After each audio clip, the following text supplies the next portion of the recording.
I am long overdue for an unboxing, so I'm going to show you everything that we ordered from The Good and the Beautiful. We're going to go from youngest to oldest. I have a preschooler, kindergartner, third grader, and fourth grader this year. So to start off with the youngest, we have the preschool course book. We have the practice sheets that are paired with the lessons, as well as the folder activities. So everything that you see here is all that you would need for the preschool course book and lessons and everything. Practice sheets alone make for great little activities to keep him busy. So we'll see how things work out. Next, we have our Math K for my kinder. We also did replace our Math K box. They had a few recalls on the wooden boxes from before. I like this version because, for one, it's a lot smaller and compact. There's no issues because it's not made out of wood, but all the pieces are going to be the same inside. Then for language arts, we have our Level K book. It also comes with booster cards and booster books, but because we've had those from previous years, and since you don't do any writing inside of them, we didn't need to replace those. So we just got the book because this is what he will be writing in. And then we got a handwriting book because, again, he'll be writing in this, so these are the things that need to be replaced.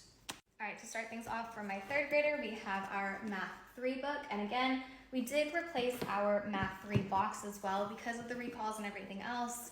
So a new version, all the same types of pieces inside, just a little bit more compact than the version before. Our language arts course book for level 3. Again, we didn't replace the booster cards or the reader books for it, just the books that we needed to do some writing in. So we have our course book and our spelling practice book. Those are the only two things that I needed to replace for my third grader.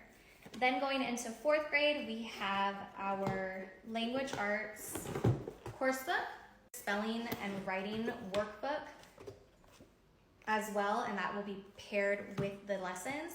And then you have two reader books that the child will read on their own. I'm looking forward to the fourth grade year because this is when it's child-led, so it's a lot more on him to do the lesson himself, and then I just kind of get to be there for support and do a little bit of reading with him. So we'll see how things go, but we're both looking forward to this type of change of pace with this year.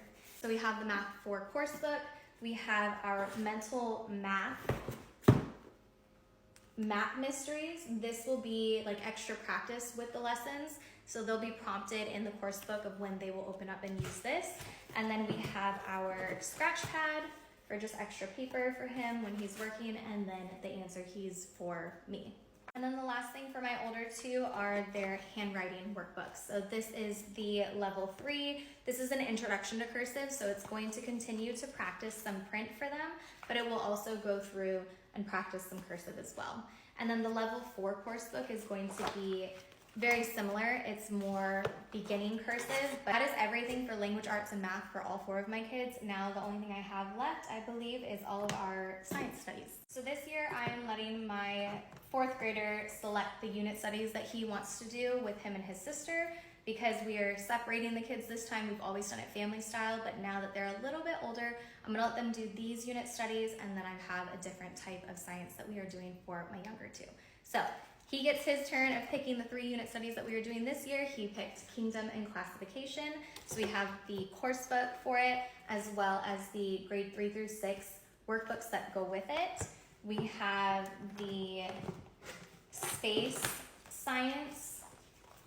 So we've got the course book as well as the 2 workbooks for them. And then we have Wonder of Energy. So we have course book, 2 workbooks. That is everything that I will be using for my bigs with The Good and the Beautiful this year for science. Then lastly, this is another version of Little Hearts and Hands that they just released, and we are going to be using this year with a few other different versions of Little Hearts and Hands as well. But this is the newest one. This is Ness and Burrows. So this is the parent guide that you'll be using as the teacher. All the lessons are in here. And then every few lessons or every other lesson, you'll be reading a story from the big book of science stories from the Nest and Burrows edition. So it'll go through, the pages are filled with artwork. It's absolutely beautiful. We've always loved Little Hearts and Hands. It's really geared towards the early years and all of the littles. So this is perfect for my younger two to be able to do their science studies together, and then the other unit studies for my bigs to do together as well. That is everything for course books, unit studies, workbooks, all the things that we're going to be using from The Good and the Beautiful this year. I have our curricula selections up on my Substack as well. Links included, everything is there for kinder, third grade, and fourth grade. I'm still working on my preschool version, but I will have that out hopefully by the end of today, if not tomorrow. That is it. Let me know if you guys have any questions.